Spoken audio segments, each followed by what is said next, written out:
emphasize one of the core developments, as we've just noted, is around causality and understanding the difference between lineal and non-lineal circular causality and how that brings about wholes and parts.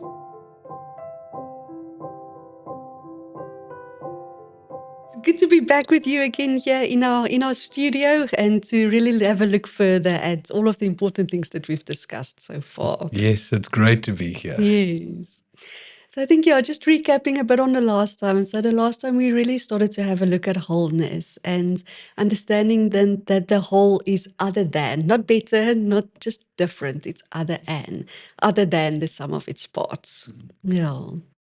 Yes, that was such an important clarification that with systems approach, one of the key development was understanding that because of circular causality and invoking that assumption and causal events circling back to themselves, one event causing another and in turn causing another, effects become causes, that things are connected.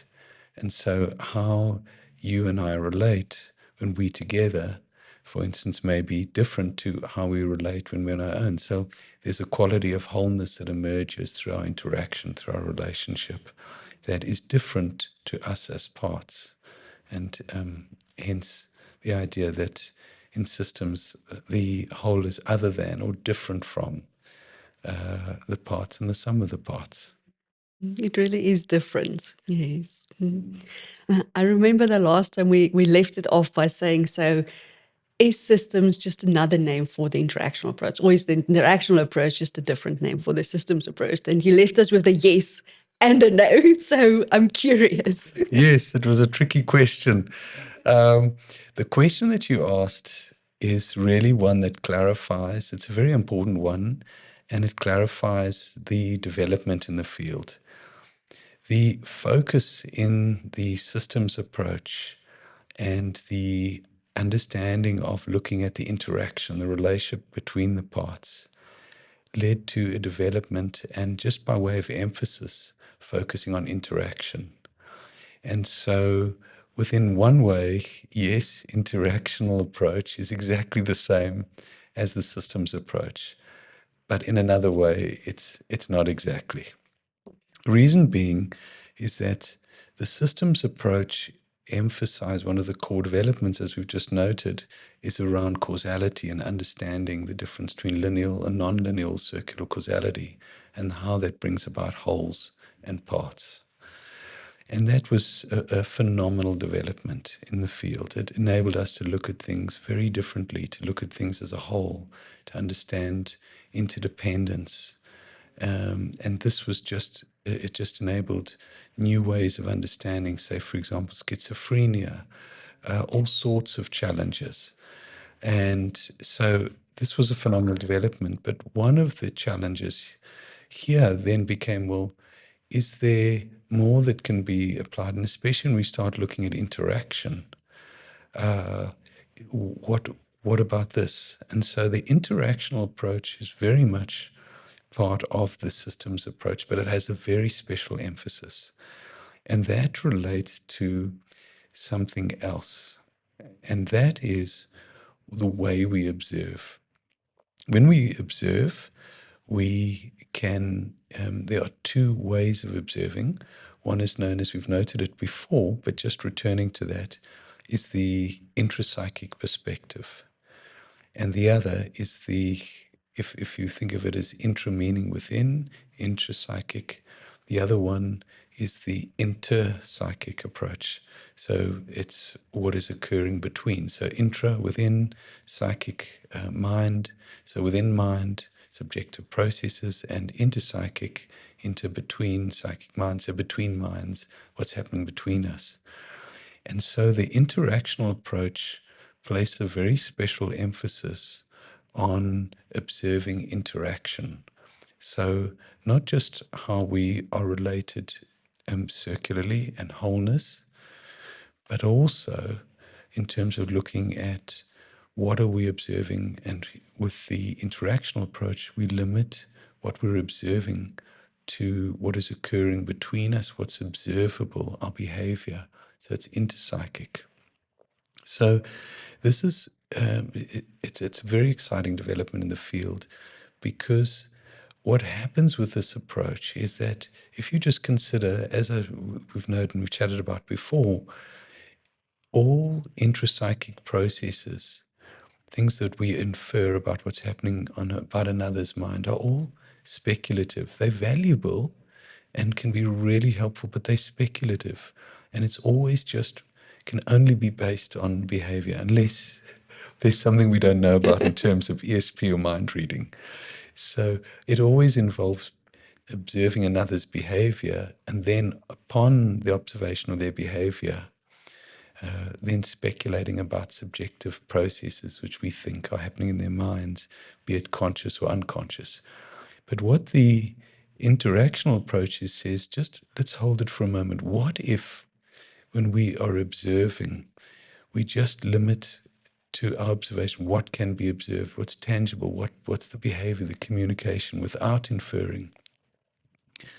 And then in that way, what we begin to see is the psychopathology, or any difficulties, actually are visible in the relationship through the behavior.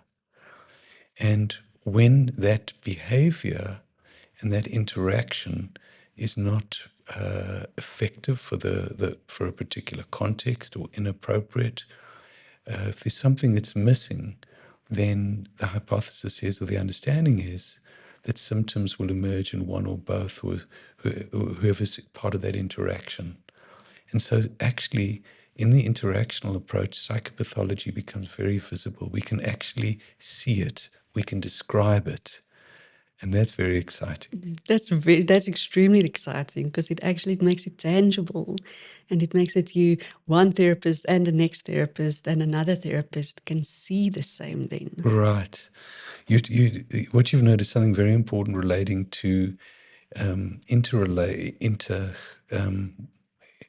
it's effectively interreliability, and it has to do with how someone observes. And with interreliability, what one is looking at is, can different observers over time observe much the same sequences of behavior, and can what they observe, are they reliable? Are they consistent among, if we've got 10 observers, can we learn and over time describe what's occurring in interaction or the behavioral communication consistently? And that's really exciting, because the moment that you can do that, you interrater reliability, you can achieve that.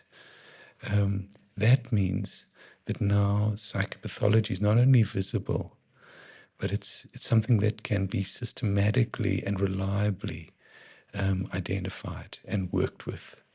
It really makes it visible and tangible, and it makes it that interreliability that you mentioned, that it's there.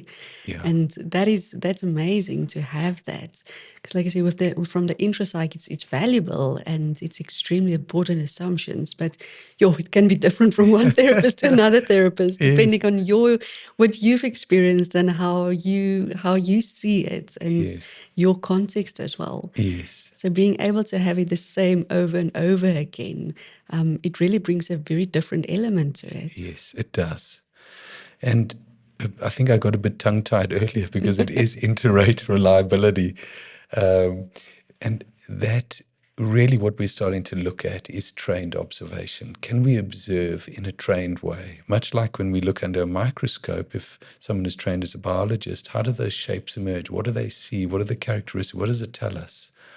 And we can now start doing the same with an interactional approach, and specifically one that is interpsychic, looking at the behavior, the communication between us, and in a trained way, being able to describe what is occurring and making psychopathology visible. Yeah, that really answered the question, is systems approach just another name, or interactional approach just another name for system approach? Yeah. And it makes perfect sense, yes and no. Indeed. Because there's different elements to this. Yes, yes. During this time, we've really started to have a look at very important developments in the psychotherapeutic field. We started with the person-centered approach and understanding that, and we moved on to the communication model and communication theory and understanding what developments that had on psychotherapy and how these two developed into the systems approach. So it seems like all three of these are so important in psychotherapy and for psychotherapists. The question is, if you move from the one to the other, that's an eclectic approach. So do we put these together? If we do put these together, how do we do that? So, like, do we have a cookbook approach where we just add different ingredients? Yes. All right. I think that would be, that'll have a lot of limitations. So I think there's something we need to look into, look at it more closely. But let's hold that for now. Let's pause there.